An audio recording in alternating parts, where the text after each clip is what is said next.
Hey guys, it's Chris here. I'm giving a review. This is a review for Classic Firearms for another SKS I purchased a bit back.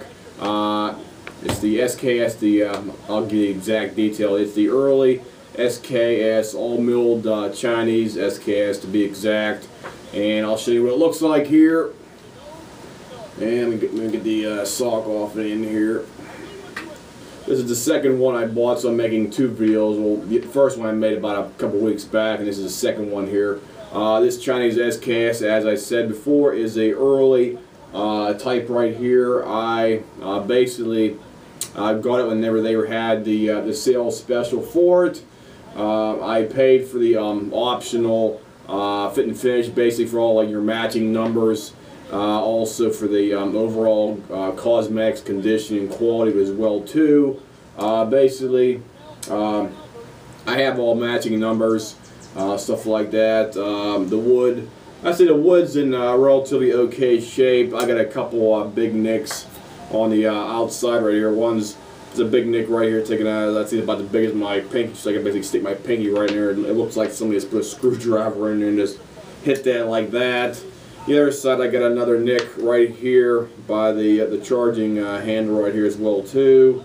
It does not appear to be any rust on the gun at all at this time, so that's a good sign right there as well too. So as I said before, it's all matching. It's early 56, I believe. This is a SINO-SOVIET one to be exact. It has the early English or Latin. They put a Latin number in front of the 4-digit code on top of the charging handle for your bolt carrier on here as well. This one has a Latin equivalency of G. It's basically a reversed J with a hat on top of it right there. So it's a 4-digit code, and it has a reversed J, I call it, because it's basically the early equivalency of a G for, I believe it's Latin designation for it, because the early SINO-SOVIET ones had that in the front, and the ones that came after that did not have anything else after that. It was basically, these are the early test run machines to make sure they work okay after they start manufacturing them in China in the 56 year, I believe. Okay, let me see, let me get some more reviews. Basically, the overall metal finish on here, I'd say it's about 75 to 80%.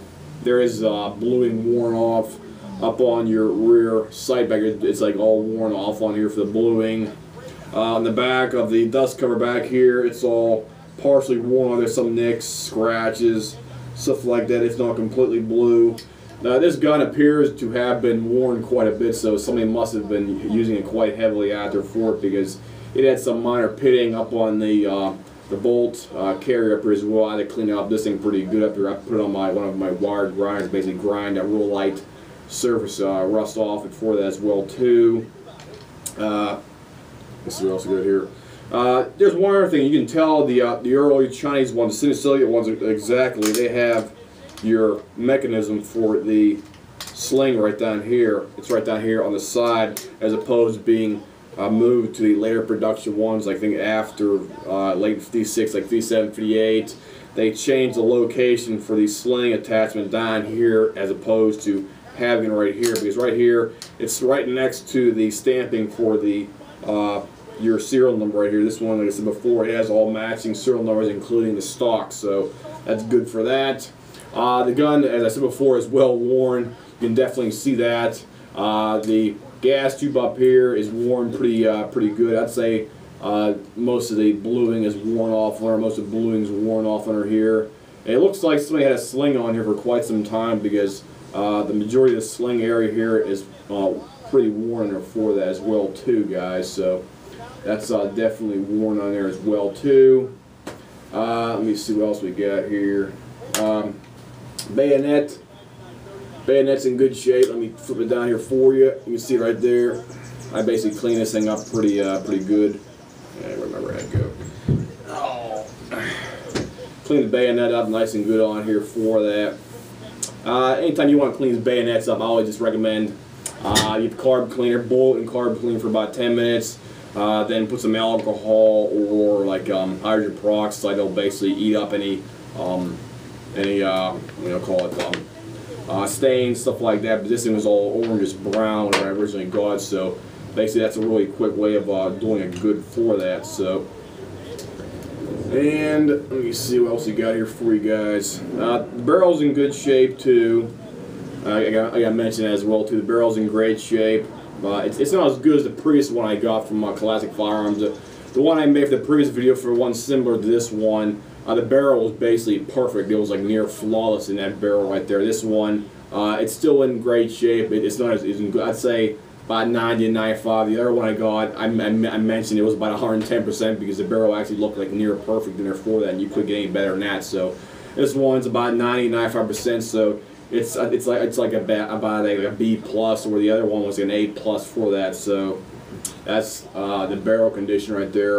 The bolt, the firing pin, they're both okay for this one. It had the early triangular shaped firing pin in this one right here for that, and it wasn't screwed up or anything else like that, because my other one I got previous to this one had the firing pin all effed up down inside, and I had to replace it and replace the firing pin retainer pin and stuff like that. But this one was in great shape. All I had to do was boil it and clean it out with brake cleaner and make sure it's absolutely clean inside the firing pin channel down inside there. That was great. Let me see what else we got here. The trigger and the magazine, well done here, are in good shape. They can pop open, see that, pop open good. This one still has a lot of caution lean down inside it. It took quite a long time to clean this thing out here this past, I can't remember when I got this thing, but cleaned it out quite a bit on her for that. It took about 5 hours, 5 or 6 hours to clean this whole thing out basically. When you want to clean these things out, basically take the stock off first and leave the stock sitting outside in a very hot environment. Basically the cotton will leach out of the stock, and all you gotta do is keep on wiping it out with a cotton rag for that, and that's basically a real quick way to clean out the stock. The metal parts, it's going to be a bit longer to do that, but if you have access to some kind of boiling tank with like parts cleaner, carb cleaner, I recommend boiling with me. Basically what I do is I took the whole bowl assembly out here, all the parts I can take off the gun, and boiled them all in carb cleaner, and blew them out with brake cleaner after that, and they appear to be in great shape. So there's one thing I had to mention. I took the gas tube off up here, and there was a small amount of rust down inside the piston bore area down inside here.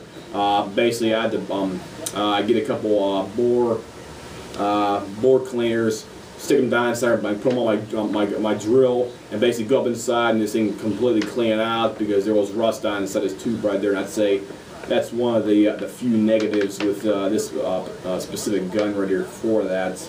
Overall, the gun's still in relatively good shape. It is as it is whenever they did describe it on the website. It is worn, so be aware of that. It's not going to be any kind of safe queen or anything else like that, because it looked like somebody might have dragged these things behind a truck for 10 miles. So they are definitely worn. They were probably definitely battle using out there for that, so be aware of that. They're not a safe queen by any stretch of imagination, as I said before. And it's still a good bang for your buck out there for it. And I'm still satisfied. I'd say probably by a 3.5 star out of 5. They did have some cosmetic stuff I said before. The stock had a big chip taken out over here. There's another chip taken out right down here. And the condition of the metal is not near 100%. I'd say it's about 80 to 85, 90, somewhere around there for that. And that's basically everything for that. If anybody has any questions, comments, whatnot, you can email me here on my page or channel, and I'm going to be able to answer any questions you have about this specific one I have here. And I give it 2 thumbs up. It's good. It's not great, but in my opinion, I'm a perfectionist in some of these things. So in my opinion, it's still worth the money for it from Classic Firearms. So I definitely give it 2 thumbs up.